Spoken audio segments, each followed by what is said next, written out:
Hello, and welcome to Enlightened Empaths, your community for the spiritually awakened, where we discuss, explore, and connect with fellow empaths, healers, intuitives, and seekers. Hello, empaths. We hope you're having a wonderful week. How's your week going, Denise? It's good. It's been one of my new favorite words. It's been interesting, but it's good. Yeah, the energy is definitely interesting. And so we thought it would be fun to go back and revisit our monthly community connection show. We've been having so many guests on. It's nice just to have a time to kind of catch up with you, Denise, and our listeners. And boy, have you guys sent us some wonderful stories and questions. So just join us around the virtual table and pretend that we're all sharing a nice cup of coffee or tea together. Would you like to start us off? I would love to. Thank you. I've been exploring some pretty incredible intuition lately. I met a woman a few years ago who's a clairvoyant healer, and she's become one of my close friends. She practices a combination of energy healing and Bowen technique. We realized shortly after we met that we share the same birthday but have different birth years. Is it possible to have a spiritual connection to someone with the same birthday from a different year? I started seeing images when she worked on me. I tentatively told her what I saw, and it turned out they were messages for her. Over the past couple of years, we've worked together a lot, diving deeper into our spiritual connection. The other day, I woke up with intense pelvic pain. I could barely walk, and the feeling of my PJs was excruciating. I thought I had a UTI because the pain felt like it was in my urethra. I was shocked when it didn't hurt to pee. The pain fully went away about an hour later and didn't return at all. While in pain, I messaged my friend to ask her what I should do. She sent a message back saying, "Thank you for all you do." That got me thinking, am I feeling her pain right now? I finally got more info from her this evening. She was in the process of treating a client who was a rape survivor when I got the pain. It's incredible. I'm wondering, how can I protect myself from feeling her client's trauma and pain? As incredible as it is, that this isn't something I want to have happen again. Also, what do you call that ability to get messages for your practitioner healer as they work on your body? Also, what do you call someone who can feel someone else's pain remotely that they've never met because they have a strong connection to the person working on their body? This is a very interesting question and story. Yeah, it really is. I mean, we've talked about this a lot, that, sometimes we'll connect with people and we'll physically feel, and we're not medical people and we don't diagnose and all of those things, but we might feel a twinge or a pain or get a specific feeling that is indicative of an illness someone may have, or how someone passed, or all those different things we've talked about a lot of different times. But I mean, my default is I'm thinking she's so energetically connected with this friend who does the energy work that their auras have blended, and she's picking up on what the friend is experiencing. Right. But the fact that they're that closely linked is interesting as well. It is. Don't you think this could be connected to courting? Yes. Yes. And not necessarily a negative way, because it sounds like they're dear friends. And we've, again, I feel like I'm repeating myself, but I have people I know in my life. And if I'm talking with them, even on the phone or in passing, and all of a sudden I get a headache or a stomach ache, I'll say, "Are you feeling okay?" And they'll say, "No, I have a headache." So there's a cord there, I agree. But that's usually with people that I know and I'm connected to. I wonder if it's also a hint that she's meant to do more with that gift of being able to connect with the physical reaction. Yeah, I think so too. And if her friend that she's courted with and or aura blending, like you were saying, is working on someone dealing with that pain, maybe this listener is helping her friend to process the energy that she's taking in temporarily as she's working on healing this client. That makes perfect sense. Because if we're all connected and we're all one, then yeah, that's probably how it works. I think the best thing to do to protect yourself from this in the future is to just really work on your own personal energy, which involves doing some cord cutting or cord clearing meditations, doing some chakra work, working on putting up your psychic bubble around your aura every day and every night before you go to sleep, and really focusing on keeping your energy grounded.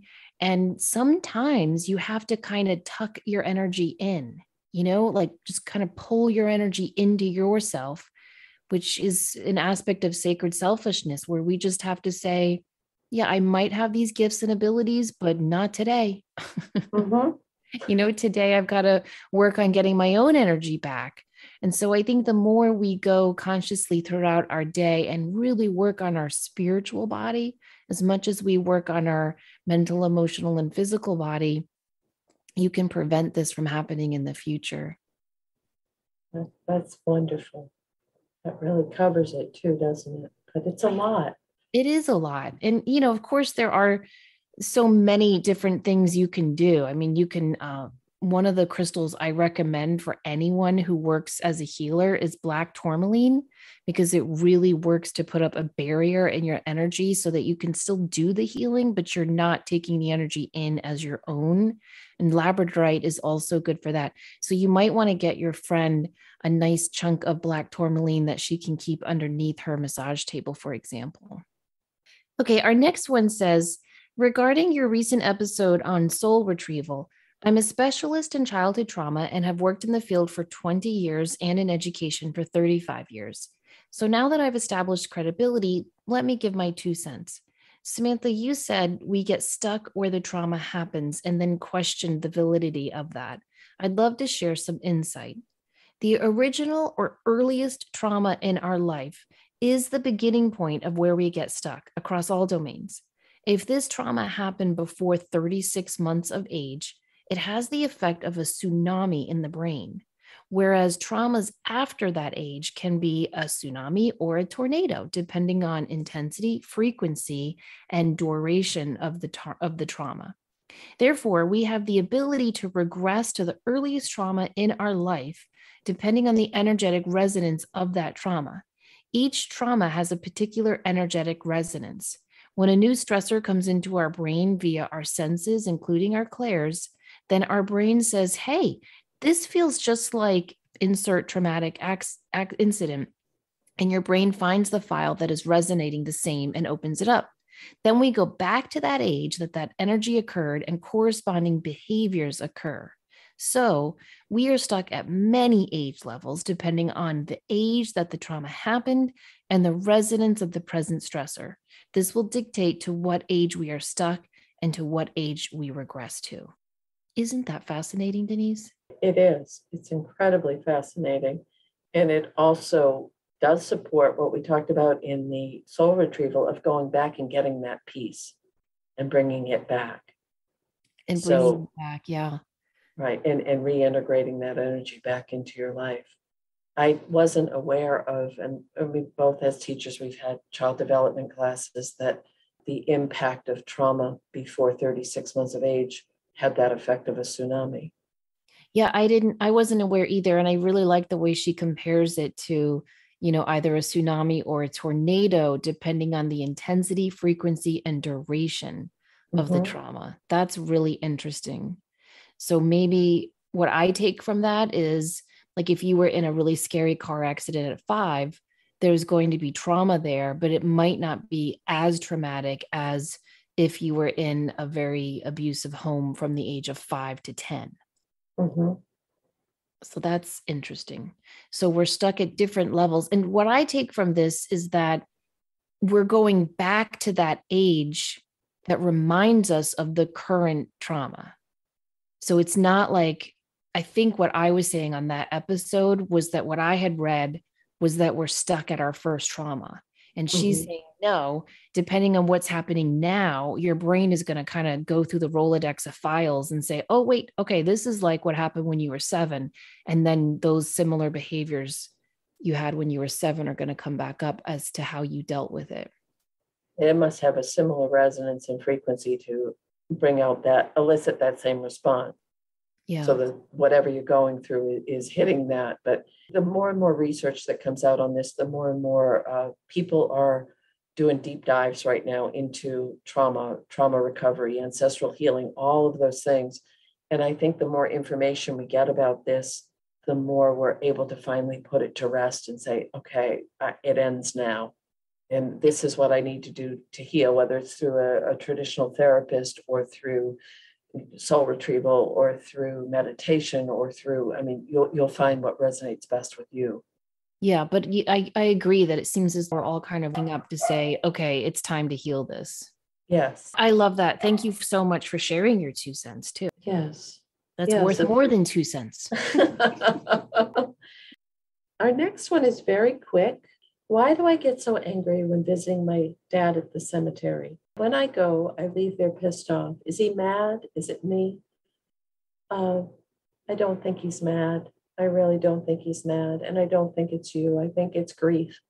I really think it's grief. And what, as a medium and as a person who has lost loved ones, that's a stage of grieving, is anger.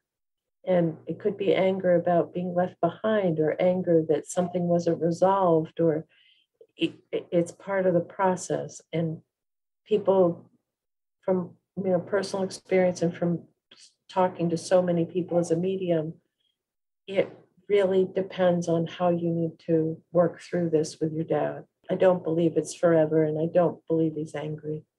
I do not either. And I agree with you that anger is the first stage of, well, it's not the first stage, but it's one of the early stages of grief. And it's a very common one. And for me, many times when I'm dealing with situations that are sad or emotional, anger is the easiest emotion. It's an easier emotion to deal with than sadness. Sadness has a weight, it has a heaviness to it. Anger has more action to it. It has more of a protective energy to it. So that makes a lot of sense. I would recommend you check out any of the books by Elizabeth Kubler-Ross, but especially the ones she wrote later in her life, because they get much more spiritual, and she writes a lot about grief, and also from the point of view of heaven and being on the other side. And you can tell she's definitely one of us woo-woo people as she gets older. Right. So I'd recommend any of her books. And David Kessler is also a really good resource, and you can find him at grief.com, but amazing. And he worked with Elizabeth Kubler-Ross. So there's a connection there, but both great resources. And what I thought about is, years ago, I did a reading for this woman. She's passed now, and I'm sure she wouldn't mind me sharing. And she lost her husband unexpectedly. And they'd been married for, oh my goodness, close to 40 years, I think. And they had scattered his ashes in this river down by his house, by their home. And she said, Denise, every day I go by there and I shake my fist at that river and say, you son of a bitch, leaving me here behind like this. And then I talked to her about 3 years later, and she said, I don't shake my fist and yell at him anymore, but I really needed to get that off my chest. Well, then she should have done it, and I'm glad she did it. All of our emotions deserve our time and attention. Yes. Okay, our next one says, you spoke recently on the show about guardian angels. What is the difference between guardian angels and spirit guides? I've always thought of them as the same, but now I'm wondering if they have different purposes. So in my belief, experience, and research, angels were created before us. They are messengers. They are a different species. Whereas spirit guides they're people just like us, but they are higher evolved souls. They've lived many more lifetimes than we have, and they have volunteered to work on the other side as personal guides to different people.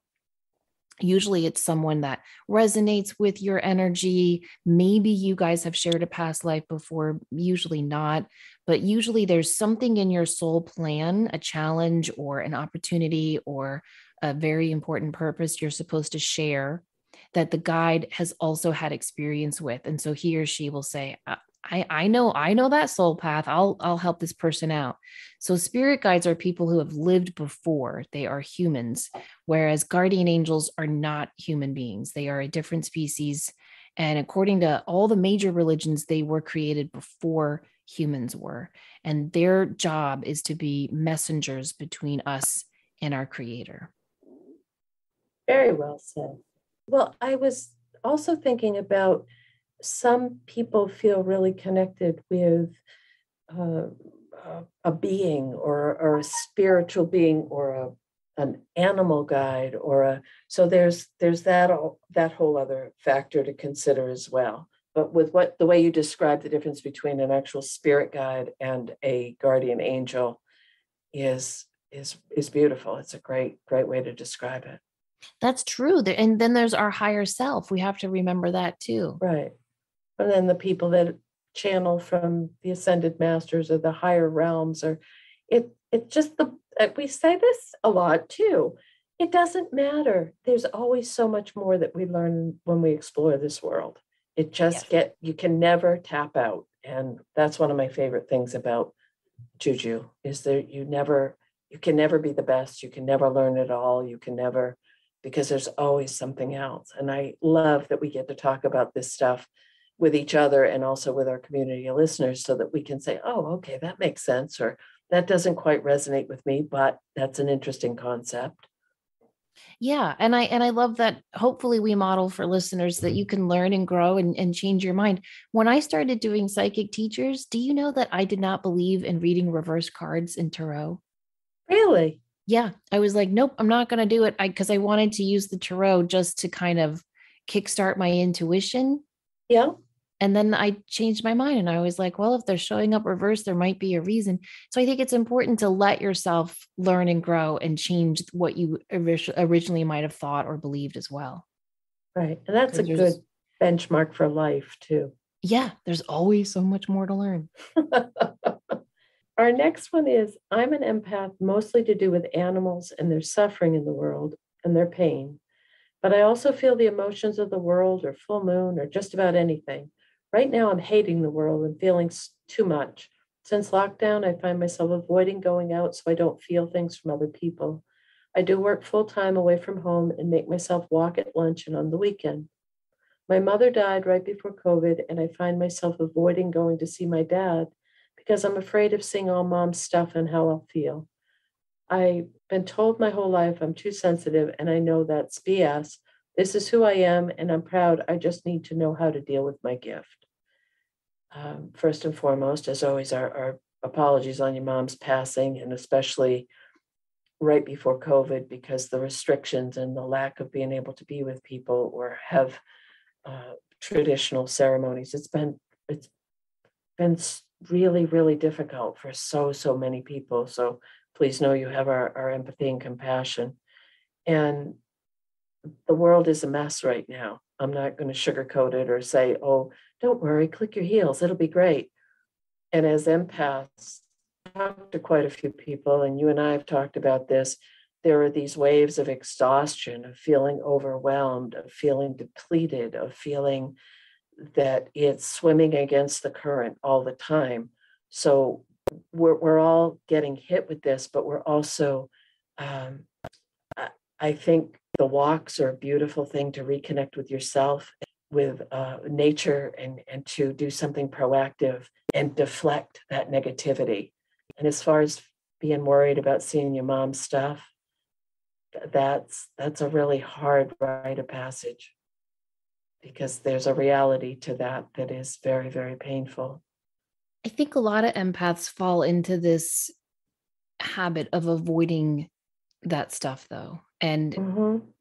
I think there needs to be a balance there where, let yourself avoid it for a while until you feel a little bit stronger or more healed. But at some point, I do think it's important to face all of these things that you're feeling and sensing or afraid of seeing. I know when I go to see my mom, I hate to see the panini maker on her kitchen counter. I know that sounds Mm-hmm. stupid, but the last year that my dad was living there, all he would eat were cheese paninis. That's all he would eat. When you have Alzheimer's, like you need Yeah. routine and repetition. And so every time I see that panini, I just get very sad and teary eyed, but I still make myself go because I just feel like I need to show up, for my mom. And it's, I'm assuming it'll get better, but it might not, I might always be missing my dad until my last day.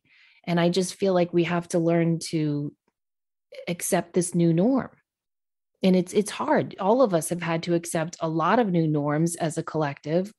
And then there's all the grief and loss that our listener was just mentioning. So it's all hard.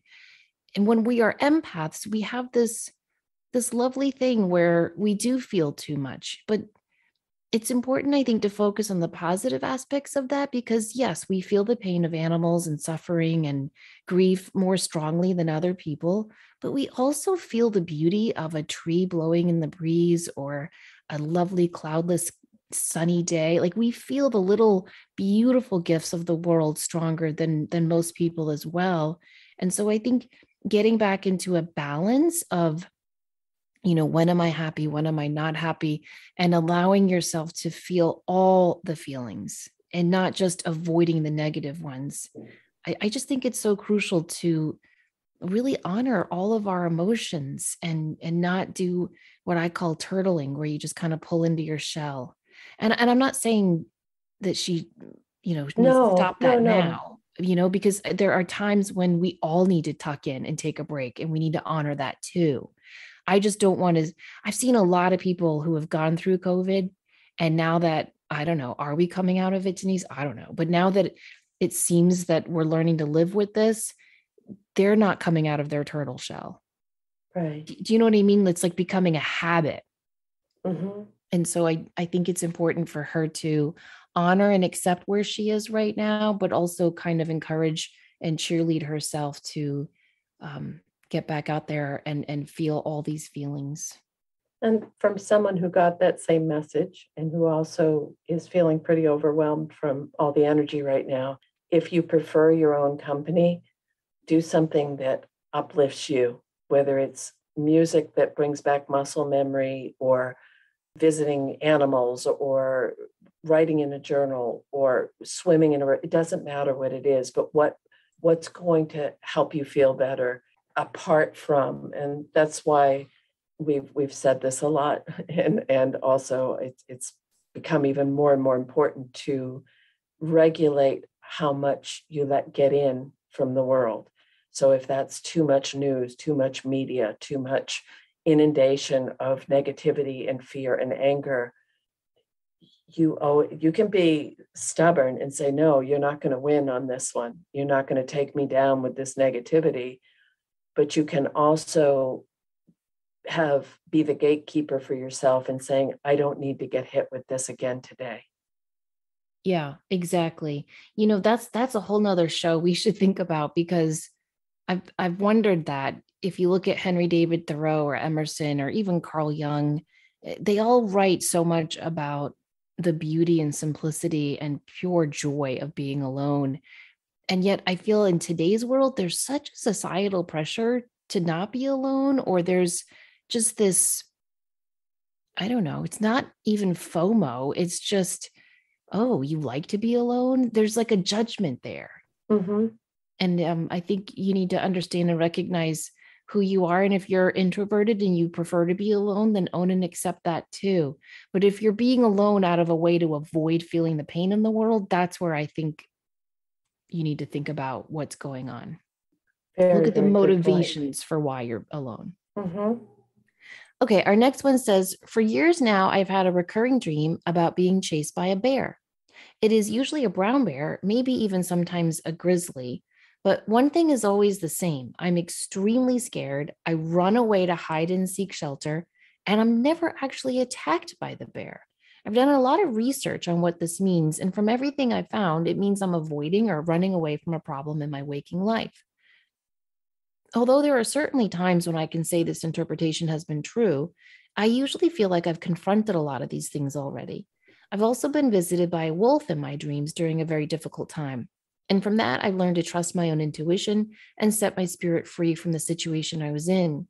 Since then, I've no longer been visited by a wolf in my dreams. However, for years, I'm still having this same dream about being chased by bears, even when life is great, like right now, when I don't feel there's anything I need to confront.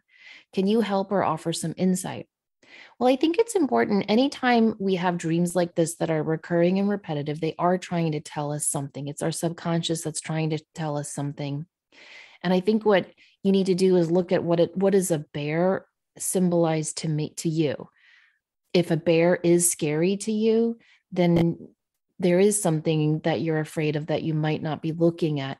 What I feel from this, bears, I know a lot of people are scared of bears, but traditionally they're seen as a very mothering figure.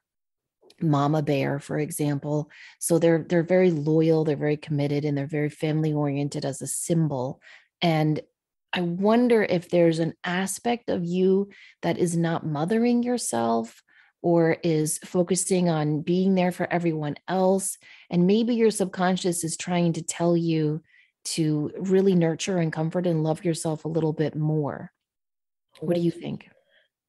All of what you just said, yes. And what flashed in my mind is that bear is often equated with the pineal gland, and they will say that you're activating that and becoming more aware with that bear energy, and that it's about opening to the four directions. Another resource to consider would be Ted Andrews' book, Animal Speak, where he goes into great detail about bears and habitat and what they mean in cultures and metaphysically, and just see if that resonates with you as well, because it might be, from what I understand, when you tap into the animal energy as in a dream or in a meditative state or in some type of a journey or experience, you're connecting with the energy of that. It's not an individual animal, it's bear energy. It's not one individual bear. So all of the attributes of that bear are coming in. So similar to what you said, mother bear, do you need to hibernate? Do you need to store up? There's just, so think about it. Or is it coming to you as a messenger? The same with the wolf energy, but both very, very strong, powerful animals. So is part of it as well taking your power back? If it's lucid dreaming, which I don't have that ability at this point in my life, if you could turn around and say, hey, why are you chasing me? Like some people can direct themselves in dreams. That would be really cool. Yeah. And if you can't lucid dream at this time, she could also do that in meditation, right? Yes. She could visualize herself walking into this bear's cave and just asking the bear and see what comes to you. Yes, that's excellent. What's So our next one say? our next one, I have a question on birthmarks and angel numbers. I've heard theories that sometimes markings from a past life will show up on our bodies in our current life. For example, if one was badly burned in a fire in one lifetime, they may have a birthmark in that same location on their body in the next lifetime. What are your thoughts on that? I ask this question because I have a birthmark on my ankle. It looks like a number 3. My husband says it looks like a letter in Arabic. Today, when I was applying lotion, I noticed that on the same leg, there is now what looks like a scar in the shape of a 3. I've not injured my leg recently. I've had no big bites. I've not scratched or scraped my leg. There's no earthly reason for it. Do you think there's anything to this, or is it just a coincidence? Well, I think there's something to it. And I think I shared this story a long time, many shows ago, that this young person that I knew was really loved the Civil War, had issues with his legs, always had trouble like running and move, all these things. It was a long time ago, but he had 2 birthmarks, one on each leg, each calf, and they lined up. Like one was on the outside of his right calf, and in the same exact spot on his left calf on the outside of his leg was the same, like the birthmark was in the same place. And I got this flash that he'd been in the Civil War and had been shot through the legs. And when you thought about it, it was like it would have lined up absolutely perfectly for something to have gone through this person's legs. Whether it was true or not, that's always subjective, but it kind of explained that obsession with that time period, with the issues with the legs. And it is amazing how things will show up. Well, there's a paper, I'm pretty sure you can just Google it and it'll come up. It's by Dr. Ian Stevenson, because he researched most of his life into past lives, but especially birthmarks in past lives. And the paper is called Birthmarks and Birth Defects Corresponding to Wounds on Deceased Persons.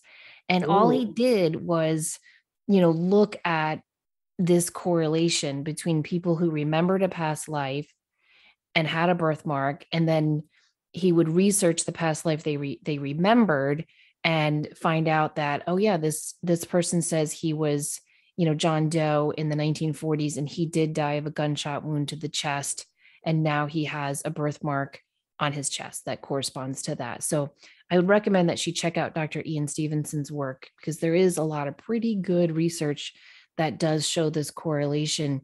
The fact that it's scarring up now, I wonder, you and I have read and talked to so many past life hypnotherapists, and now you're a past life regressionist, Denise. So you might have come across this as well. I've heard stories of people who will have issues pop up in their life at a certain age, kind of out of nowhere. And then they'll do a past life regression and find out that at that same age in a past life, they were dealing with migraines, or like a person will start getting migraines in their 30s, and then they do a regression and find out that in their 30s, maybe they died from a head wound or something like that. And it just makes you wonder if this is the age that something happened in a past life, and that's why it's scabbing up now. I don't think the fact that it's in the shape of a number 3 is really indicative of anything. I think it's more just the birthmark itself. Very cool. All right. Our next one says, about a week ago, I had gone to bed and was tossing and turning and not able to sleep. I was getting frustrated because I had to work in the morning and it was past midnight and I really didn't want to walk around tired the next day. I was just about to fall asleep when I heard my mother groaning from her bedroom across the house. Afraid she had fallen, I jumped up and went to her room to check on her. I found her in bed groaning and trying to talk, but with slurred speech. She could not explain what was happening, and my first thought was to check her blood sugar as she's diabetic. It was dangerously low, so I called 911 and tried to give her some juice to help raise her sugar. Their paramedics arrived and they transported her to a nearby hospital, but told me to stay home and call the hospital in an hour in case she had to be transported to a larger hospital. I sat in the living room, was so fearful she was having a stroke, going into a coma, was going to have permanent brain damage, or worse. As I was sitting there, I heard a voice in my head saying, "Remember, you're a healer. Use it." I had just listened to your episode with Richard Webster, and I remembered what he said about the angel Metatron. I decided to get still and meditate. In my meditation, I called upon Archangel Michael and Metatron and the healer within me and the angelic realm. I have called upon Archangel Michael nearly daily, as I have my father's Archangel Michael medal and I wear it all the time. I asked for a complete healing of my mother, specifically that she be returned to her older self. For a good 10 minutes, I meditated deeply and was able to focus easily. As I ended the meditation, I felt such a deep peace and I knew she was healed. After an hour, I called the hospital and spoke to the ER. I was told she was awake and speaking, but they were keeping her for overnight observation. I immediately thanked all the angelic realm and Archangel Michael and Metatron for answering me and helping my mother. Long story short, my mother has been healed and has no lasting damage. She is her old self. I now trust that I have an ability to discern and feel imminent or potential health issues those around me might experience. I am reading and studying more about this, and I have also ordered Richard Webster's book.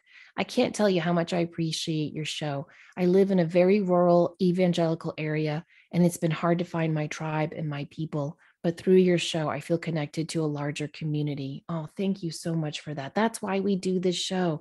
And thank you for listening to that voice and trusting what it said to you and remembering that, yes, there is help out there and that within you, there is help, that the healer within you is alive and vibrant and well. That is a beautiful story. It really is. And I'm glad her mom is okay and back to herself. That's so scary, that middle of the night, and to get that message from spirit. What beautiful, beautiful validation. It really is. Incredible. So our next one, in 2013, I lost my father unexpectedly. It threw me into a tailspin of such grief that I thought I'd never recover. Since then, I've had so many visits from him that I now know he's with me all the time. I thought I'd share one of the most comforting stories with you and other listeners. Fast forward to the fall of 2015. My son and his present wife were planning a wedding to be held in the Smoky Mountains of Tennessee. Even though my family doesn't live in Tennessee, the state has great meaning to us. For one, my father was a camp counselor there every summer when he was a young teacher, having to make ends meet. Secondly, I was born there, and third, we vacationed there every few years. As the wedding drew closer, I was becoming increasingly downhearted that my father couldn't be there in one of his favorite states. One day, while shopping for a dress to wear to the wedding, I became so frustrated because the entire day had been futile in the hunt. Nearing the end of the day, I tried one more store. While in the dressing room, I exclaimed, "Daddy, how about an opinion on a dress?" Suddenly, dropping out from the last dress I was about to try on was a penny. To my amazement, the date on it was the year I was born. What are the odds of that happening? I slipped the dress over my head and it fit perfectly. To this day, I still smile and think, wow, my dad still has great taste. I know without a doubt that my father was at that wedding. I even have pictures to prove it. There were several wedding shots with floating white orbs in front of my daughter, son, and daughter-in-law. You just can't make this stuff up. Oh, that is beautiful and so many synchronicities, but also she asked, come on, she knows her dad's around. She asked, and then to get a penny with her birth date on it that fell out of a dress she was holding up, again, goes into that, 100% goes into that category if you can't make this stuff up. It's so beautiful and such a reminder that they're still around us and they always show up for those special events, especially. Yes.